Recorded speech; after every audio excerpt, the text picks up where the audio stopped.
Golf Central on YouTube is brought to you by the new Paradigm Woods and Irons from Callaway. And hi again, everyone. I'm Jimmy Roberts, and this is your Golf Central update. Jon Rahm ends up beating Max Homa by 2 shots to win the Genesis Invitational. Patrick Cantlay shot 2 rounds of 67 and 2 rounds of 68 to finish third. Will Zalatoris had the low round on Sunday, posting a 7 under 64 to earn 4th place. But they're all looking up at Rahm, who won for the 5th time in 9 worldwide starts and is now #1 in the world. And every now and again, we like to check in with people you likely know from elsewhere who have a passionate connection to the game of golf. And we call it Why I Love This Game. You probably know Jason Bateman from his Emmy-nominated performance as Michael Bluth in the comedy series Arrested Development. He won an Emmy for directing the drama series Ozark, which he also starred in. But Bateman is also a passionate golfer, recently competing earlier this month at Pebble Beach in the Pro-Am, and I talked with him earlier today. Well, this is going to be some fun. Jason, so excited to have you with us because apparently you're just as obsessed with the game of golf as the rest of us are, huh? Yeah, it is a sickness that I'm not really looking for treatment on. I'm enjoying my addiction. All right, a lot to touch on. I'm going to try and stick to golf, but no promises here. Let's start with the reason you've presumably agreed to come on the show. What's your relationship like with the game of golf?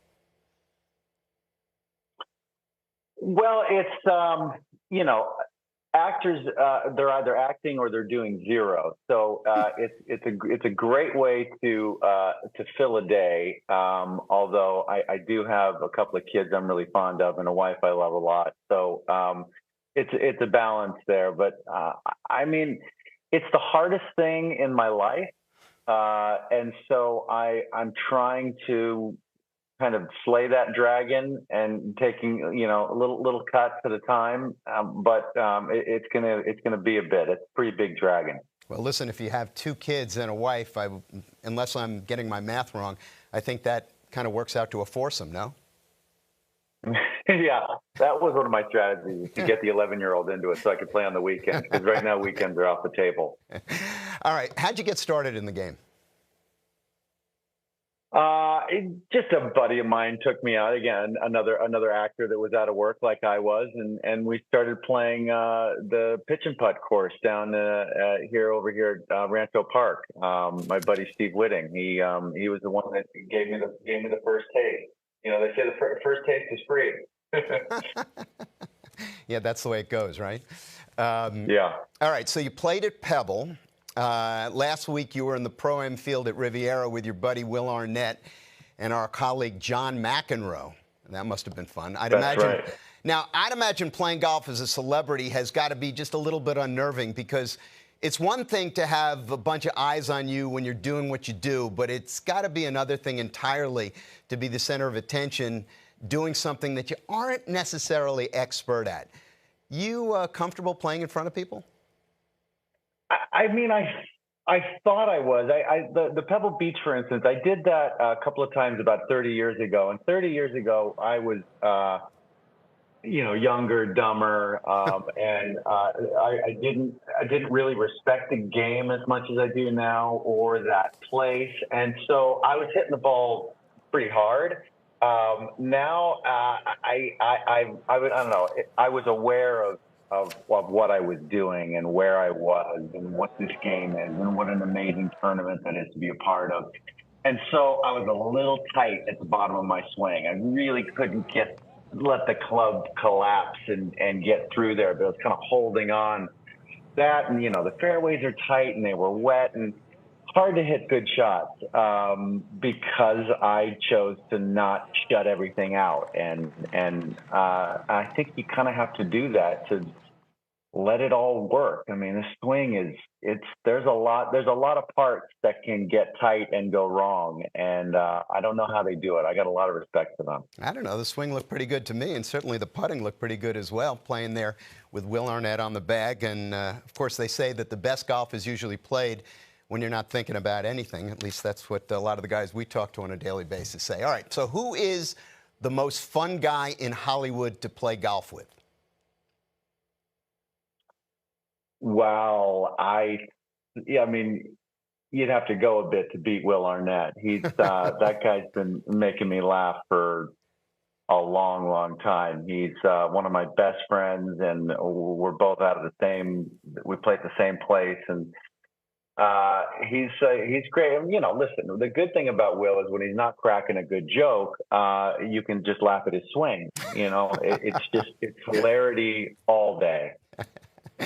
And speaking of Will Arnett, loves Smartless. Golf occasionally makes its way into the subject matter. So many great guests: Dana Carvey, Wayne Gretzky, Paul McCartney. Anything you can remember that you've heard on the podcast that really surprised you?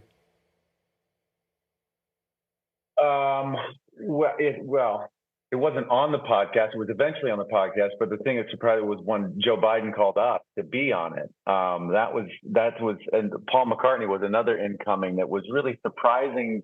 It let us know that people were listening. We just, this started as some stupid idea for the three of us to stay in contact during COVID, and then people ended up listening, and we had no idea how many were listening until we got that incoming from McCartney in the first year and then Biden in the second. We're trying not to look at why or how, because we don't want to jinx it and end it, but we're feeling very, very fortunate that we get to keep in contact and make some people laugh at the same time. It's a real gift. Yeah, I'm just waiting for you to try and teach Sean how to play golf.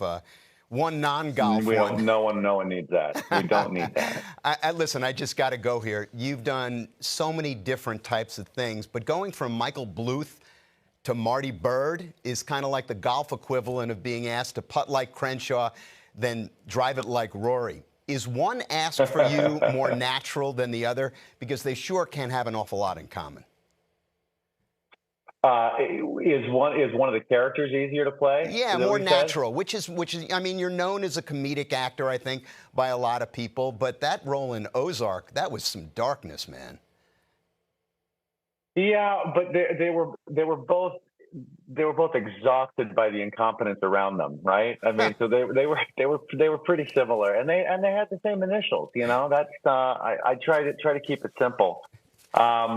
I don't know. I don't really do the real funny stuff, nor do I play the real scary characters. So in comedy and drama, I kind of stay near the middle. I try to stay as close to sort of us as possible. I'm kind of the audience's proxy. That's the parts I like to play. So neither one was super uncomfortable for me to play. Let's put it that way. I've got both those guys definitely in me. I don't know. Those were two of the funniest and scariest roles I could have imagined ever playing. Jason Bateman, so good to talk to you. Thanks for joining us. Maybe we'll see you out at the U.S. Open in Los Angeles. Yeah, absolutely. That's going to be a fun one for sure. Thanks for having me. I love what you do, and I love the show. Terrific. Thanks.